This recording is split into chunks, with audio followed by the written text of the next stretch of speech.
Hello friends, welcome to roofs kitchen. આજે આપણે બનાવીશું એકદમ સોફ્ટ ભટુરે. તો આજે આપણે જોઈશું કે લોટ બાંધતી વખતે શું ધ્યાન રાખવું કે જેથી આપણા ભટુરે એકદમ સોફ્ટ બને. ભટુરે બનાવવા એક વાસણની અંદર આપણે 2 કપ મેદો અને 1 કપ ઘઉંનો લોટ લઈશું.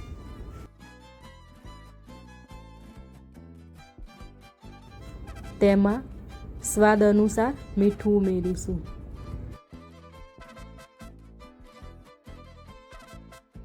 પછી તેમાં 2 ટેબલસ્પૂન દહીં ઉમેરીશું. દહીં નાખવું જરૂરી છે, જેનાથી ભટુરે એકદમ સોફ્ટ બનશે. હવે તેમાં 1 ટેબલસ્પૂન તેલ ઉમેરીશું. આજની રેસીપીમાં મેં જે દહીં લીધું છે તે રૂમ ટેમ્પરેચર પ્રમાણે લીધું છે.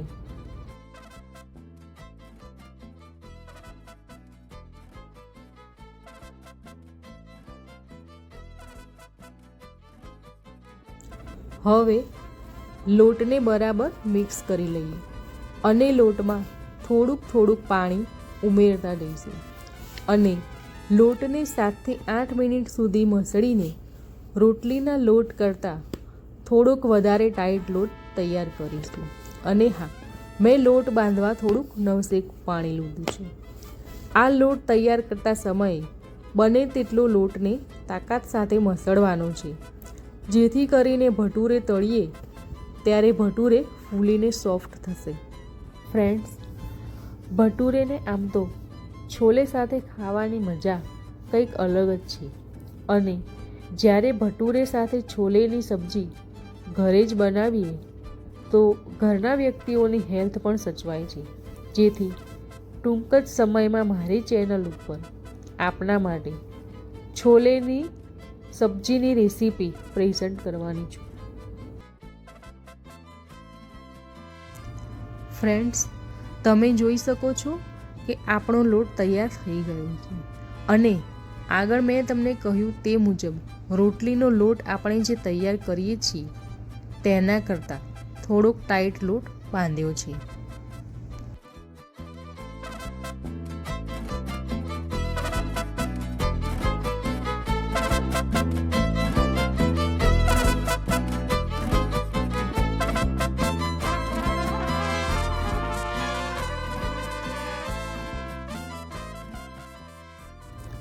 હવે આ લોટને એક કોટન ભીના કપડાથી ઢાંકીને 3 કલાક માટે ગરમ જગ્યાએ રાખવો.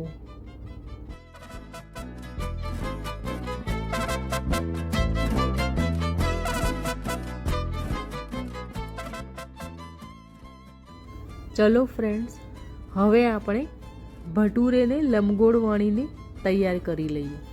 અને મેં પહેલેથી જ એક કઢાઈમાં તેલ ગરમ થવા મૂકી દીધું છે.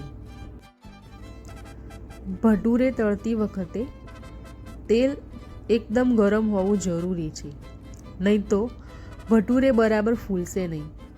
લગભગ 2 મિનિટમાં ભટુરે સરસ ફ્રાય થઈ જશે. તો રેડી છે આપણા ભટુરે સર્વિંગ માટે. ફ્રેન્ડ્સ, તો હવે તમે જ્યારે પણ છોલે બનાવો તો આ પ્રમાણે ચોક્કસથી ભટુરે બનાવજો અને તમારા મંતવ્ય ચોક્કસથી કમેન્ટ કરીને જણાવજો. જો રેસીપી પસંદ આવી છે તો ચેનલને જરૂરથી સબસ્ક્રાઈબ કરજો અને બેલ આઇકનને ક્લિક કરવાનું ભૂલતા નહીં.